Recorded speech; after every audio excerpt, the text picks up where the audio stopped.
estudios a estas predicaciones, que como decía mi antecesor, muchas personas han tratado de desvirtuar. El ser humano, a través de toda la historia, ha intentado explicar muchas cosas que ante la mente limitada que tenemos son imposibles. Sobre todo porque vemos y limitamos el poder que muchas veces Dios quiere manifestar a través de sus obras. La alabanza nos decía, muchas y maravillosas son sus obras. Y nosotros algunas veces nos dejamos llevar por ese tipo de argumentos. Argumentos vanos, huecos, porque únicamente son teorías formuladas por un hombre. Son teorías formuladas por un ser humano que ante lo limitado de su capacidad intelectual no concibe que haya un Dios todopoderoso que haya hecho todo cuanto existe. El hombre ha inventado teorías que la misma ciencia ha desvirtuado. El hombre ha inventado principios o axiomas que la misma ciencia y la Biblia nos ratifican que son mentiras. Todo mundo quiere negar algo y justificarse a sí mismo para poder explicar las cosas. Cuando iniciamos este libro, el hermano que me antecedió decía, conocemos el origen de quién iban a ser, por qué iban a ser, y conocemos lo esencial de esto. Ahora que vamos a introducirnos de lleno al estudio de lo que es Apocalipsis, capítulo 1, el Señor nos quiere mostrar un aliciente, una garantía, nos quiere dar un ánimo pronto a cada uno de los creyentes, porque los creyentes, como todas las personas, tenemos altos y algunas veces tenemos bajos, y algunos nos quedamos abajo porque todavía seguimos dudando de en quién hemos creído. El Señor no escatimó absolutamente nada, hermanos, y eso debe de ser un principio que nosotros debemos tener siempre en mente. Él entregó a su Hijo, y entregó a su Hijo por usted y por mí, y por aquellos que nos ven también por las redes sociales, aquellos que todavía no le conocen, por ellos también murió Cristo. Y el hombre trata de explicar, y dice, sí, el origen del mundo fue por esta teoría y por esta otra. Y la Biblia dice, no es cierto. La ciencia dice, no es cierto. Porque ahora el Señor, que nos ha empezado a dar unas pinceladas de cómo debemos de comportarnos, de cuál debe de ser nuestro trato en el trabajo, de cómo debe ser nuestro conducir a la familia, ahora nos va a mostrar a través de Apocalipsis algo que la gente de afuera sigue temiendo, pero que el libro nos dice, tranquilícense, llévenlo suavecito, como decimos en El Salvador. Los voy a invitar para que vayan ahí al libro de Apocalipsis. Este libro, Apocalipsis, es mejor traducido en el inglés, porque su nombre es Revelation. Revelation nos da la idea de algo que va a ser revelado, algo que va a ser velado, que ante los ojos del ser humano no está. Todos sabemos cuándo nacimos, todos sabemos dónde nacimos, cómo fue nuestro nacimiento, pero nadie de nosotros sabe cómo va a finalizar. Lo dudamos, lo desconocemos, pero Dios lo conoce, y es Él quien nos quiere dar a conocer esto. Entonces esta palabra nos da la idea de que hay algo que es importante descubrirlo, que es importante conocerlo, y nos da justamente esa idea, como cuando un funcionario público dice, hoy vamos a romper la cinta del edificio tal, vamos a inaugurar, queremos develar esta placa para que la gente conozca quién lo hizo. Y déjenme decirle, es bien gratificante saber que cuando Dios nos quiere develar estas verdades, nos está quitando las cortinas de la ignorancia, porque las redes sociales se han prestado tanto a decir, ya estamos en los últimos tiempos, ya estamos, que esto ya va a terminar. Pero Apocalipsis nos va mostrando que esas cortinas solo podemos creer cuando sean develadas a través de la palabra del Señor Jesucristo. Apocalipsis es justamente la garantía para la Grey, para que su pueblo esté totalmente tranquilo. Juan aquí nos está diciendo, esta es la revelación, este es el consuelo, porque después de tanta persecución que la iglesia sufrió y que ha sufrido, no nosotros, porque algunos dirán, ¿sufrimiento de qué o persecución de qué? No, nosotros tenemos muchas libertades, pero hay muchos creyentes que han sido fieles a la palabra y han sido perseguidos. Después de tantos sufrimientos, nosotros no hemos sufrido. A nosotros Dios en el tiempo de la gracia nos ha tratado con mucha misericordia día con día. Después de muchos desprecios, porque muchos de nosotros probablemente hemos sido despreciados por decir que somos creyentes. Y a veces nos dicen, si eso es una tontera, dale. Pero quienes hemos entendido realmente lo que significa, debemos de tener esa convicción, no por nosotros, sino por la llenura que el Espíritu Santo da a la vida de cada creyente. Con esto en mente, los voy a invitar para que vayamos al versículo 1 al versículo 3. Apocalipsis capítulo 1, versículo del 1 al 3.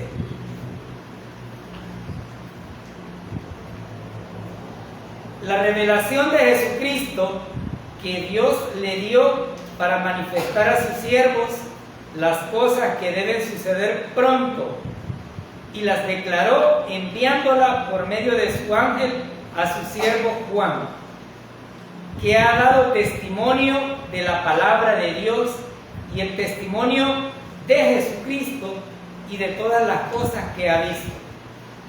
Bienaventurado el que lee y los que oyen las palabras de esta profecía y guardan las cosas en ella escritas, porque el tiempo está cerca. Nótese que en estos versículos Juan no nos está diciendo las revelaciones, sino la revelación, que es un término singular que nos manifiesta una acción o nos manifiesta un ser al cual va a revelar.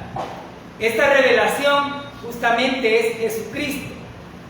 Hermano, pero ¿y no que ya había sucedido, que ya había nacido, ya había tenido su ministerio? Sí, pero ahora nos va a mostrar no solamente la parte humana, sino también la parte divina que éste tiene.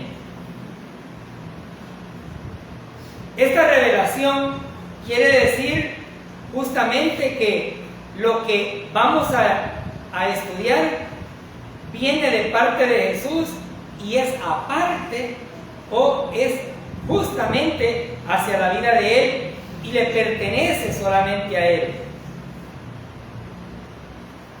Esta revelación,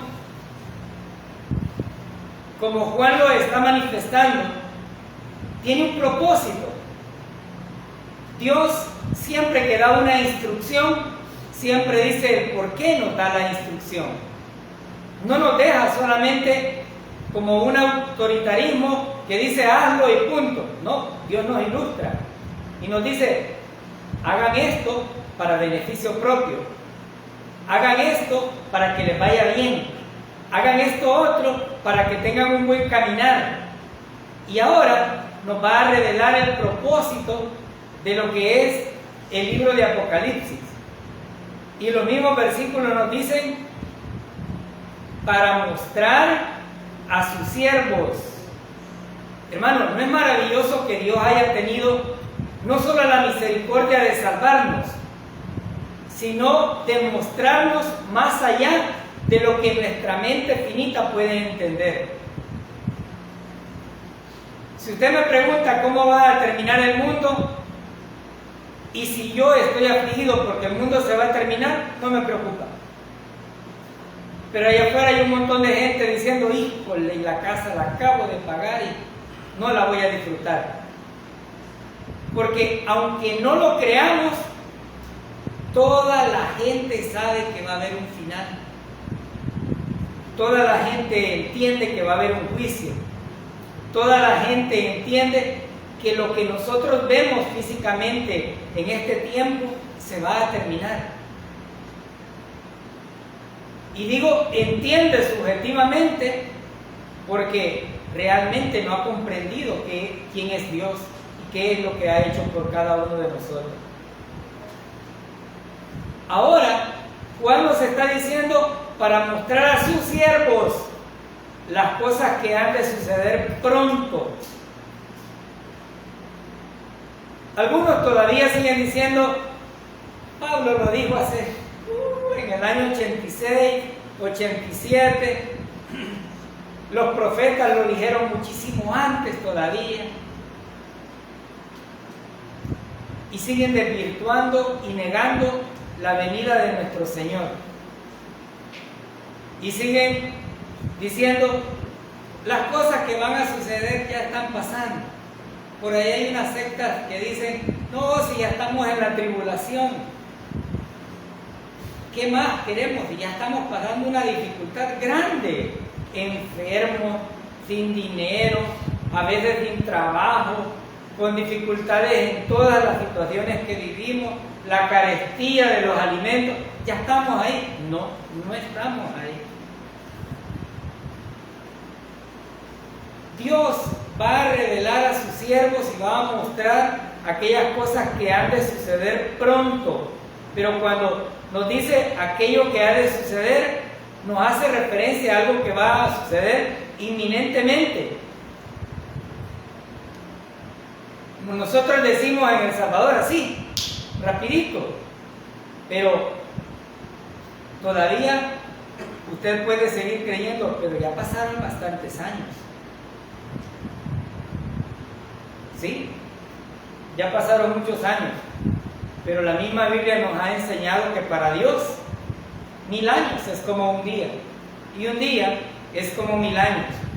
Los seres humanos vamos de generación en generación, pero lo que para Dios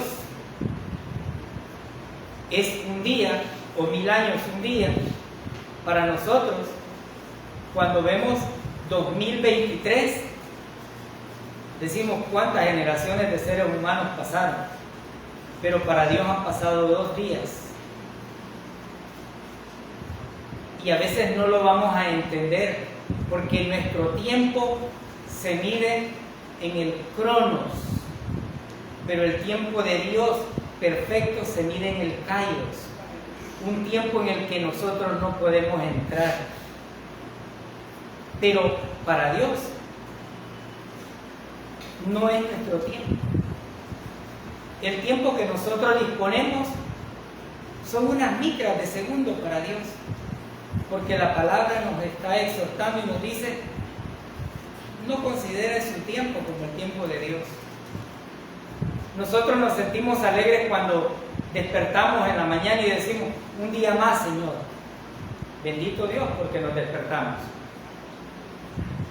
Pero ese día más también es un día menos en nuestras vidas, porque nuestro tiempo es corto, nuestro tiempo es limitado, pero el tiempo de Dios no tiene límite. El tiempo de Dios es Él manifestando su voluntad. Entonces debemos de tener claro que nuestro tiempo no es el tiempo de nuestro Señor. Por eso la gente todavía sigue diciendo, mi abuelo dijo que ya había pasado, que Cristo ya venía, que las cosas iban a suceder pronto. A mi abuelo, la bisabuela le dijo tal cosa, ¿sí? Pues con mucha más razón,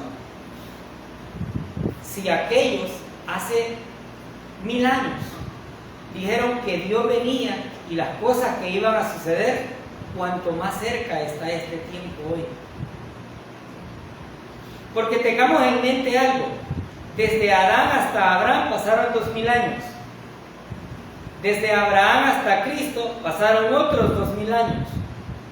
Y desde Cristo hasta nuestros días han pasado 2023 años aproximadamente.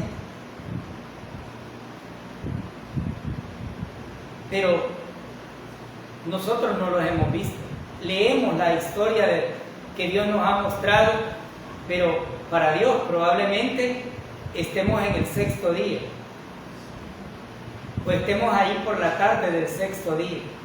Pero Él nos quiere mostrar justamente eso, dándonos la oportunidad a los siervos de conocer sus verdades, pero también dándole la oportunidad a través de las predicaciones a aquellos que no conocen a Cristo. Porque quien no le conoce tiene la incertidumbre todavía qué sucede cuando se muera. ¿Para dónde va ese cuerpo? ¿Para dónde va esa alma? Pero para quienes ya hemos creído en el Señor Jesucristo, entendemos que tenemos un lugar seguro. Entendemos que vamos a la presencia del Señor. Entonces, Juan está diciendo, les voy a revelar a Jesucristo para mostrar a sus siervos lo que sin demora tiene que suceder. Y veamos algo importante en este libro. Este libro proviene de Dios a Jesucristo y de Cristo a un ángel, de un ángel a Juan y de Juan a nosotros. Es decir, que Dios le dio y le declaró enviándola por medio de su ángel a Juan.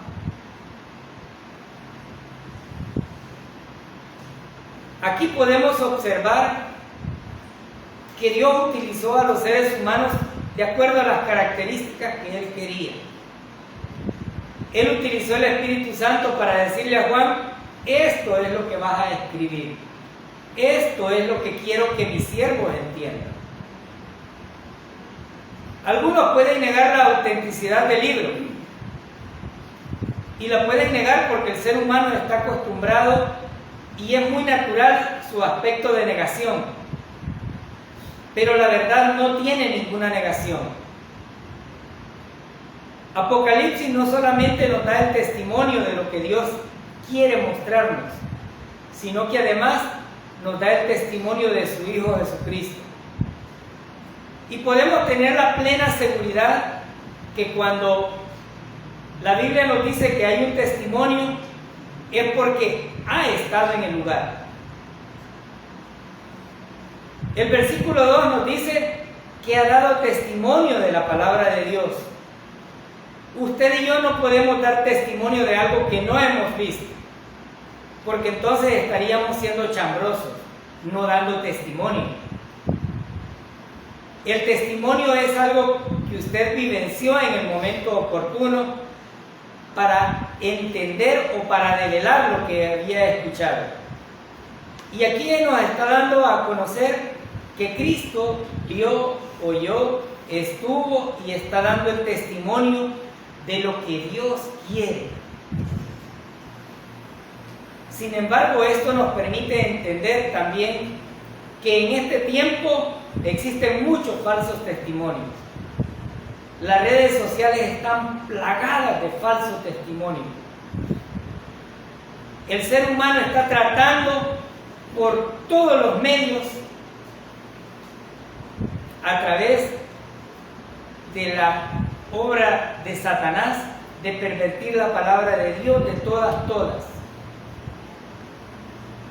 Y encontramos no solamente falsos testimonios, sino aquellas personas que utilizan como pretexto la Biblia, la sacan de contexto para su propio beneficio. Y esto es algo preocupante y Dios entiende esta preocupación y por eso Él va revelando paso a paso cada una de las cosas que Él quiere mostrarnos. Tengamos cuidado con esos falsos testimonios, tengamos cuidado con esas falsas enseñanzas, porque muchos dicen que hablan en nombre de Dios, pero Dios lo está diciendo a través de su palabra, lo que quiere que su iglesia entienda. Esto no significa que Dios no pueda hablar, no estamos minimizando su poder, sino que por el contrario, todo cuanto tuvo que decir lo dijo a través de su Hijo, a través de los profetas y apóstoles, y lo tenemos todo en la palabra. Ese es el punto principal aquí. Por lo tanto, aquí estamos viendo el testimonio verdadero y auténtico, no los falsos testimonios. Esos falsos testimonios deberíamos de disiparlos. Cuando empezamos a escuchar cualquiera de las enseñanzas que podemos ver a través de las redes, ya cuando yo encuentro que están mintiendo, yo lo paso y digo, esto no edifica. Y esa debería ser la actitud del creyente. Determinar la autenticidad del mensaje de tal manera que yo pueda oír a Dios y no al que está parado enfrente. Estos versículos nos muestran justamente que no fue un sueño el que tuvo Juan, no fue un invento de Juan, sino que es la auténtica palabra de Dios, que es Dios manifestando cuál es su voluntad. Cuando oramos siempre decimos que se haga, Señor, tu voluntad y no la nuestra, pues esta es la voluntad de Dios. Es una voluntad tan maravillosa que nos va mostrando justamente aspectos trascendentales que debemos de entender. Y nos va diciendo que Él es el que está dando el testimonio. En el contexto judío tenían que ser varias personas manifestando el testimonio. Pues aquí nos está diciendo, Dios da testimonio, Cristo da testimonio, el Espíritu Santo da testimonio. Este envió a un ángel y este llegó a Juan para revelar lo que iba a suceder. ¿Qué más autenticidad podemos tener? Aquí no está diciendo la María le llegó a contar a Juan. No está el ser humano en esto. El ser humano está usado únicamente como el instrumento que es Juan. Y estos instrumentos eran instrumentos fieles, porque daban a conocer la palabra tal como Dios la daba, no como los otros están diciendo ahora. Versículo 3.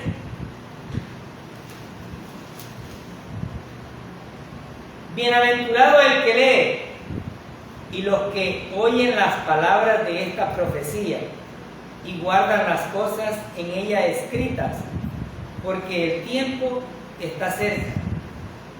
¡Wow! Doblemente bendecido, bienaventurado. Muchos seres humanos se jactan de haber leído la Biblia muchas veces y dicen, yo ya leí la Biblia 3 veces.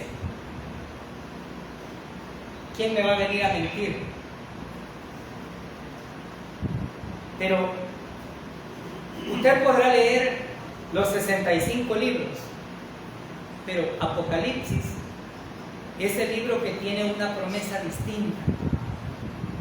Apocalipsis es el libro donde dice, bienaventurado el que lee y los que oyen las palabras de esta profecía y las guardan, y guardan las cosas en ella escritas. Todavía hay en este siglo XXI personas o pastores diciendo, no lean Apocalipsis, se van a decepcionar, se van a afligir, Hermano, para mí Apocalipsis es la garantía, la seguridad, la certeza de la convicción de que Dios me ama. No me preocupa. Y creo que a ninguno de nosotros nos debería de preocupar. Porque Él nos está diciendo, doblemente bendecidos los que leen y aquellos que oyen también. Pero oír nos da la responsabilidad a cada uno de aquello que escuchamos. Guardar, atesorar la palabra nos da la responsabilidad de vivir una vida de acuerdo a lo que Dios quiere que hagamos. No se trata solamente, Dios me bendijo porque fui a oír la palabra. No, Señor. Usted puede quedarse a dormir aquí en la iglesia, puede quedarse a vivir eternamente en la iglesia hasta que Dios decida llevárselo, pero no por eso se va a ser creyente. No por eso significa que usted está en el lugar correcto. Su convicción debe estar puesta en Cristo directamente. No ver a los lados, no ver al ser humano, porque siempre se va a defraudar.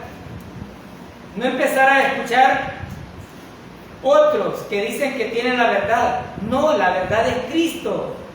Él es la verdad. Nosotros podemos seguir hablando mucho de lo que va a suceder, pero si usted no lo lee en la palabra, no lo crea. Por eso eran súper significantes los hermanos de Berea, escudriñaban la palabra. No solamente se dejaban ir por lo que dicen. No seamos como los loritos nada más que repiten y repiten, pero no entienden nada. La bienaventuranza y la promesa vienen por leer, por escuchar y por guardar la palabra. Pero guardar la palabra es justamente eso, estudiarla.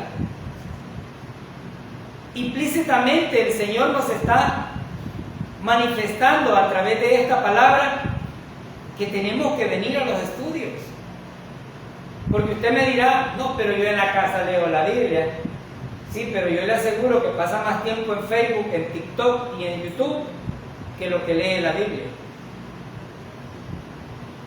Si cada uno de nosotros le dedicara el tiempo que le desperdiciamos en las redes, creo que muchos tuviéramos mayor conocimiento de esto. Pero nos encanta divertirnos y despreciamos lo mejor, la edificación a través de la palabra. Este libro por naturaleza es profético y como profecía nosotros debemos de entender que está prediciendo aquello que va a suceder. Pero está prediciendo basado en la voluntad de Dios. No está hablando sandeces como algunos pseudoprofetas dicen: hoy Dios me ha revelado que en la ofrenda vienen 5 billetes de a 100. No, hermano, le hicieron daño las pupusas o los tacos que se comió le cayeron pesados. No está hablando de eso. Está hablando justamente de revelar aquello que Dios quiere mostrar acerca de la venida de su Hijo. Qué infeliz sería una iglesia que no tenga esa esperanza.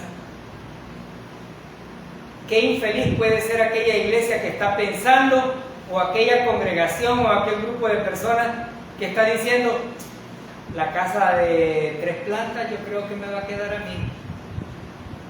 Y por allá hay una que tiene piscina, que está bien bonita, y otras que las están construyendo y remodelando. Qué insensato sería estar pensando en que yo me voy a quedar, o que todavía no terminé de disfrutar lo que he ganado, como decimos, con el sudor de la frente. No. La profecía nos está diciendo que nos va a revelar que Cristo viene que Cristo viene por su iglesia y que esa venida es inminente y que hay cosas que nosotros debemos de tener en cuenta para poder justamente entender que es Dios hablándonos a través de su palabra.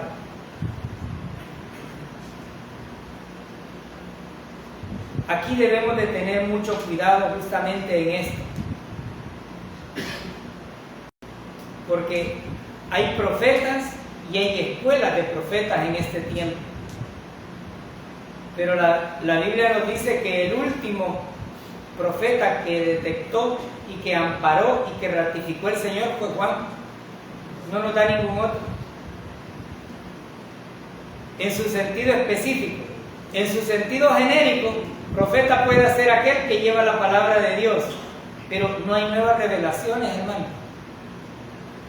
Hoy las redes sociales están bombardeando tanto que dice que los platillos voladores van a venir, que los extraterrestres van a hacer esto, que les van a robar el cerebro, que... Tonteras, hermano. Tonteras. Satanás tiene tan, pero tan sugestionada el cerebro del mundo que a veces hay gente que se deja llevar por eso. Hay gente que dice, sí, es cierto, yo vi para arriba y justamente un platillo iba ahí. A lo mejor es hambre, porque es un platillo con comida, pero no algo que no exista. Esto probablemente a algunos nos tome como una tontera, pero Satanás puede usar a sus ángeles para mostrar y hacer ver a la gente aquello que no es real. Y tengamos cuidado porque la palabra profética más segura es lo que Dios nos dice a través de ella.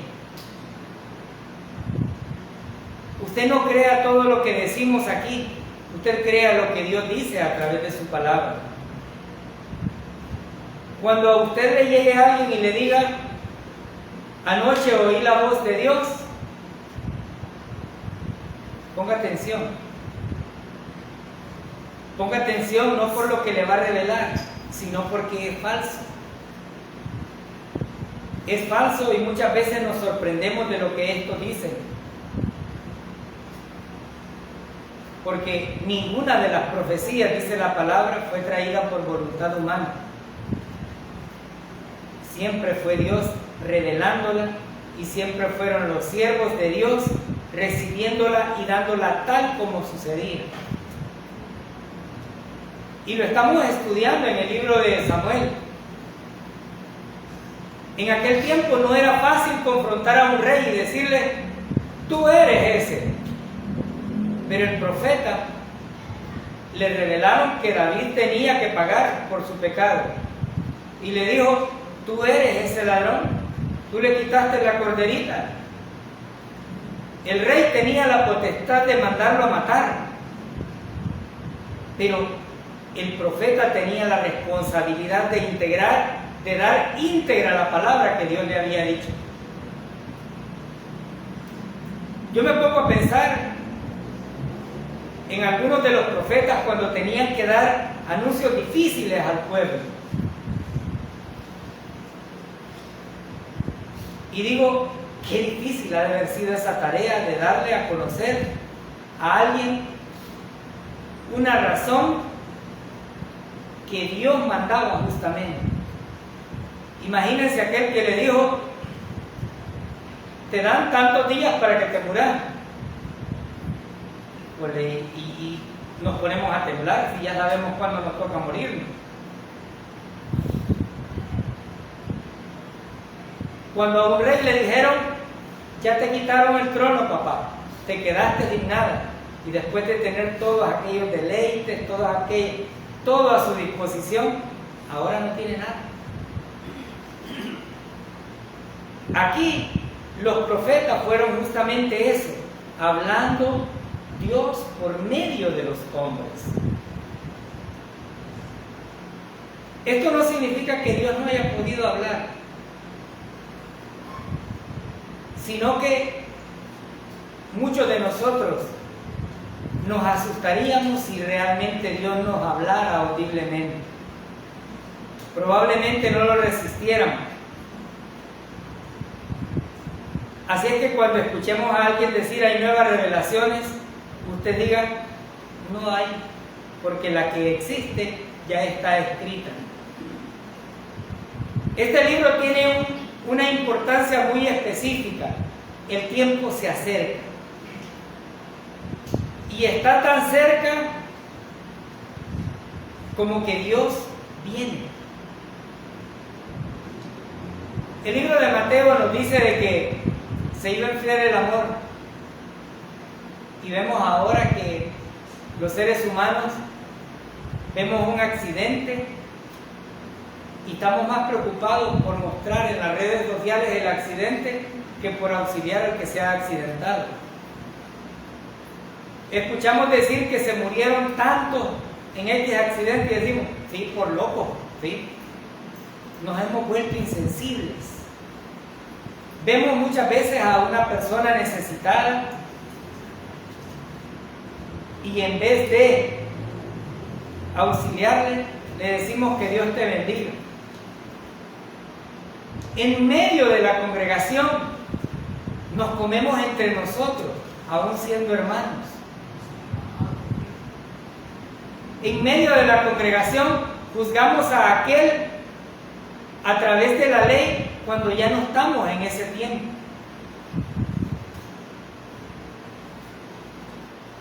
Algo debemos de tener claro. El tiempo está cerca. Y cuando se dice el tiempo está cerca, no se dice para que la congregación tenga miedo, no, sino para que esté reconfortado, animado, diciéndole, Cristo viene por ti. Cristo va a venir a traer. Porque la misma palabra nos da testimonio que Dios no nos puso para ira. Muchos seres humanos, a través de los estudios, han predicho cuándo viene el Señor. Algunos grandes teólogos, doctores en teología, se han atrevido a dar una fecha. Pero a otros el Espíritu Santo les ha corregido en su momento y han tenido que pedir perdón. Porque la venida del Señor está cerca, pero no hay un día específico. La Biblia dice que Él vendrá como ladrón en la noche. Si usted supiera cuando un ladrón le va a robar, no le roba, porque usted ya estaría preparado. Pero los seres humanos tenemos la posibilidad de prepararnos para la venida del Señor. Y nuestro mayor anhelo como parte de esta congregación es que todos los que estamos en esta iglesia sean salvos. Todos realmente hayan entendido que la salvación es el regalo que Dios dio. Que no sigamos con esa duda diciendo, hermano, ¿y usted es salvo? Ahí vamos, hermano, ahí vamos. Entonces, ahí vamos no significa que usted va para el infierno o va camino a esperar al Señor. Probablemente Satanás le meta la idea, no, si sos un cochino pecador, sí. Usted no lo dude, soy pecador. Doy mal testimonio muchas veces y con vergüenza cabe reconocerlo, pero de algo estoy convencido, soy salvo, no por mis obras, sino por lo que Cristo hizo en la cruz. Amén. Y esto es importante, ¿por qué? Porque muchos se han defraudado, han dicho Cristo viene en tal año, y no es cierto. Muchos profesores universitarios o de escuelas teológicas rechazan incluso algunas aseveraciones de la Biblia porque creen que la venida del Señor ha fallado. Pero Pedro nos da un aliciente importante. porque nos dice que el día del Señor vendrá como ladrón. Pero además de eso, nos dice a través del capítulo 3, versículo 9, el Señor no retarda su promesa. Algunos dicen, Dios ya se tardó mucho. No, Él no retarda su promesa, sino por el contrario, Él es paciente para con nosotros. Muchos de nosotros no somos pacientes para con los demás, somos impacientes. Otros ni siquiera conocemos el valor de la paciencia, pero Él es paciente. ¿Por qué? Porque Él quiere que ninguno perezca. Él no quiere que el ser humano perezca ante la difícil situación que va a pasar, sino que todos lleguen al arrepentimiento, a ese cambio de mentalidad con relación a lo que realmente significa Él.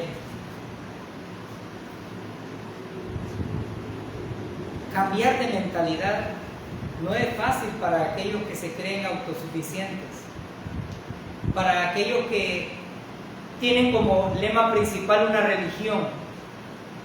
No es fácil. Esa únicamente es la obra del Espíritu Santo. Y solamente Él es el único que puede hacer cambiar al ser humano. No es que afuera va a cambiar el ser humano, no.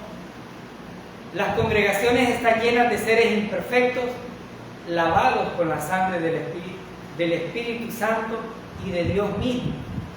Es el Espíritu Santo quien nos va cambiando. No somos nosotros cambiando. Es Él moldeando nuestra vida.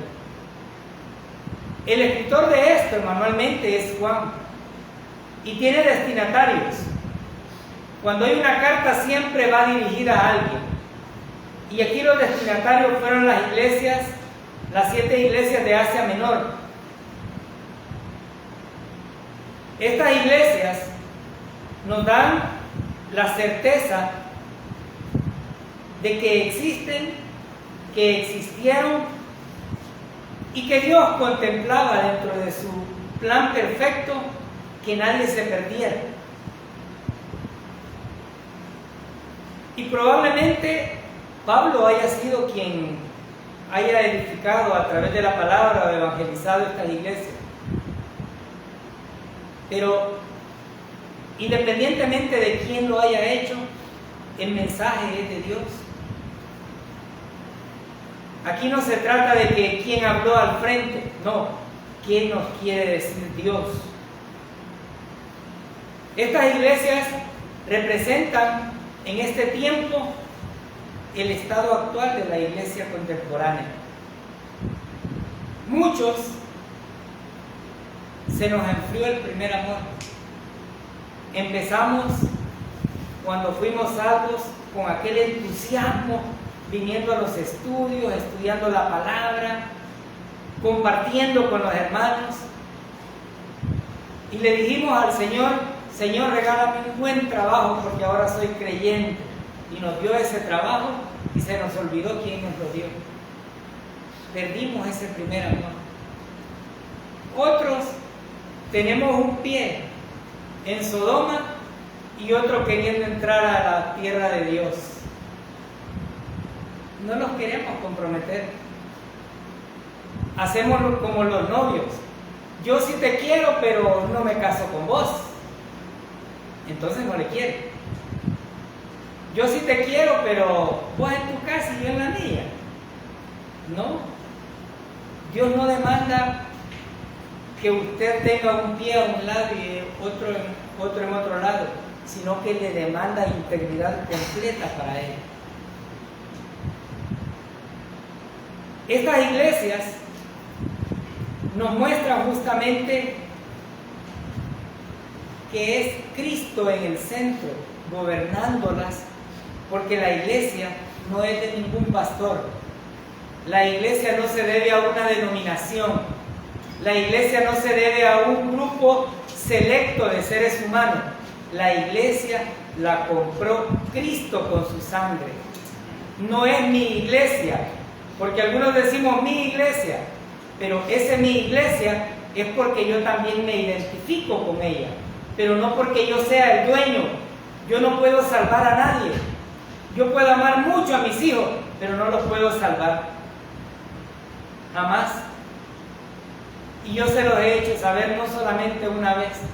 Cristo es el único Salvador. Y Él se va a dirigir justamente a esto. Y los versículos siguientes nos dicen una muestra del saludo que Pablo da a los creyentes. Porque el saludo lo define como gracia y paz. En nuestro tiempo, cuando a alguien le saluda gracia y paz, dice, qué raro. Nos hemos acostumbrado más a Dios te bendiga, hermano. Pero el saludo bíblico es gracia y paz. Gracia como ese don que Dios nos dio hoy al levantarnos.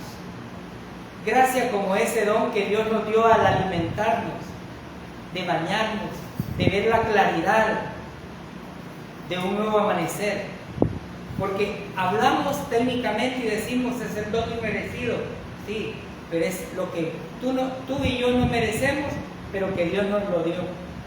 Y hoy nos permitió levantarnos. Hoy nos permitió no solamente eso, sino que nos permitió venir a este lugar para aprender de su palabra. Esa es gracia. ¿Cuál era el lugar que nosotros merecíamos? Estar muertos. Nosotros no merecíamos absolutamente nada, pero a Él le plació regalarnos algo. A Él le plació cambiarnos de rumbo. Entonces, debemos de entender la gracia como aquel momento oportuno en el cual Dios nos permite estar vivos para honrarle y glorificarle. No lo recemos como el don inmerecido. No lo merecemos, es una realidad. Pero es todo cuanto Dios nos da para nosotros. También estos versículos nos dicen justamente y nos ilustran y dice el que es, el que era y el que ha de venir. La forma en que Juan presenta a Cristo es para dar a conocer a Dios que no tiene un origen. Alguien me preguntó una vez cuando yo dije desde este lugar, Dios no existe, porque existe aquello que tiene un origen. Y me dijo, ¿y si estabas predicando acerca de Dios, cómo dijiste eso? Y le dije, porque existe todo aquello que tiene un origen. Pero aquí Juan nos dice el que era, el que es y el que ha de venir. ¿Dónde hay un origen ahí? Dios ha sido siempre. Él no tiene ningún origen. Usted y yo nacimos, tenemos un origen, pero Él no tiene un origen. Él ha sido y será por toda la eternidad. Usted me dirá, pero Él nació de una mujer, ¿sí? Pero para que el pecado llegase y hubiera un origen, Dios tenía la necesidad de encarnarse a través de su Hijo para compadecerse de nuestras debilidades. Y lo envió justamente a eso,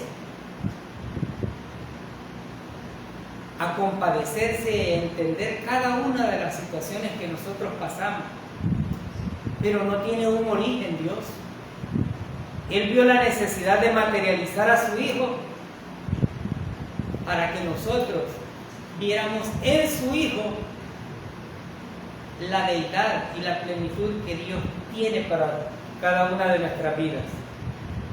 Por lo tanto, Juan nos está mostrando a través de estas palabras el sempiterno de Dios.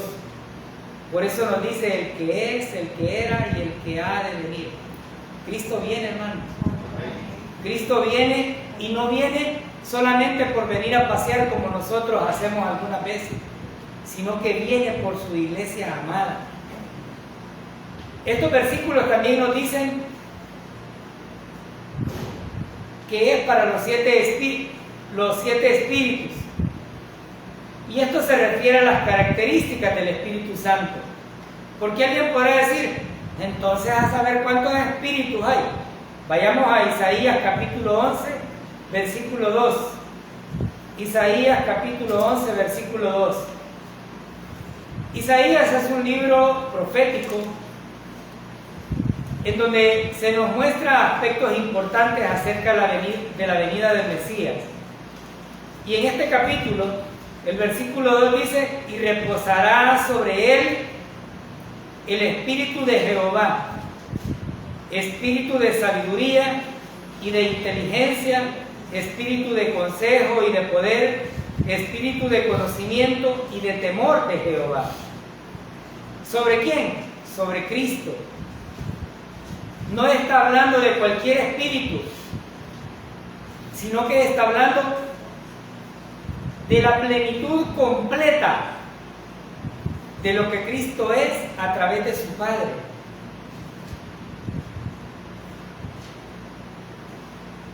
Esa plenitud es la que nos está mostrando aquí. El espíritu de Jehová, el espíritu de sabiduría, el espíritu de inteligencia, espíritu de consejo, de poder, de conocimiento y del temor a Jehová. Cristo vino a este mundo y manifestó todo esto. Cuando a él le dijeron, ¿a quién hay que darle esto?, refiriéndose al tributo o a la ofrenda, dijo, ¿de quién es la moneda? Del César. Pues dar al César lo que es del César. Estaba mostrando el espíritu de conocimiento. Cuando el Señor le develó y él le dijo, Señor, pase de mí esta copa, pero no se haga mi voluntad sino la tuya, estaba dando a conocer justamente ese temor que tenía. Él había sido enviado para cumplir un propósito, la salvación de cada uno de los seres humanos. Este libro tiene como dedicación principal a Jesucristo.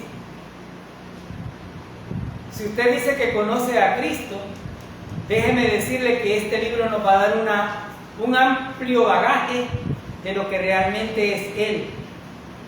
Pero no solamente eso, sino que nos va a ilustrar y nos va a ratificar que en Cristo tenemos absolutamente todo. Juan está develando a un Cristo y fortificando una iglesia para que ya no esté preocupada. ¿El final viene? Sí. Pedro dice que los elementos serán quemados. En cierta ocasión el hermano explicaba cómo Corea del Norte tiene los suficientes elementos como para deshacer totalmente a través de las bombas nucleares. Dicen que hay kilotones para desintegrar todo. Para nosotros a veces decimos, ¿y cómo lo va a deshacer todo? Minimizamos el poder de Dios. Dios no ocupó ni siquiera un dedo para crear todo cuanto existe. Él lo hizo a través de su palabra.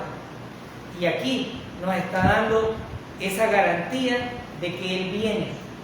Y que viene justamente por su iglesia. Y la dedicación principal de este libro es Cristo. Estos versículos nos han exhortado a cada uno de nosotros a escudriñar la palabra, pero escudriñarla con mucho cuidado. La Biblia dice, oigan lo que quieran, pero retengan lo bueno. Retengamos aquello que nos edifique, aquello que nos dé la garantía que es Dios hablando a nuestras vidas y no el ser humano. Los seres humanos nos vamos a equivocar. Y cuando le digan a usted, no eres salvo, diga usted, esa es tu opinión, pero Cristo murió por mí. Cristo murió por nuestros pecados, sabiendo que nosotros no podíamos salvarnos, porque no hay obra alguna que pueda llegar a darnos la salvación. No hay dinero sobre este mundo, ni piedras preciosas que nos garanticen que podemos pagar la salvación. No hay absolutamente nada. Este libro fue escrito para los siervos del Señor. No fue escrito para aquellos que no estaban dentro de esa grey, pero también puede servir para que aquellos que no están dentro, este día entiendan que Dios viene. Ya vino una vez y vino a morir por nuestros pecados. Y en esa cruz pagó la muerte más despreciable que había. Pero lo hizo por amor, porque amó tanto a la humanidad que entregó su vida. Y con su sangre preciosa pagó todos nuestros pecados. Y nos dice la Biblia que nos mandó a lo más profundo de la mar y ya no se acuerda. Y como Él ya no se acuerda y pagó todo, yo ya no debo nada. Y para todos aquellos que nos ven a través de las redes, si creen que Dios, a través del sacrificio de su Hijo Jesucristo, pagó toda nuestra deuda y creen que esa es la obra redentora, son salvos, no necesitan más. El Señor nos ha mostrado propósitos maravillosos para los creyentes. Hagamos que esos propósitos renazcan en nuestras vidas y sobre todo vivamos con la esperanza puesta en Cristo y no en lo que sucede a nuestro alrededor. El que tenga oídos para oír, que oiga. Amadísimo Padre Celestial, Dios Todopoderoso, le damos gracias, Señor, por permitirnos estudiar su palabra y tomarnos en cuenta ante la salvación.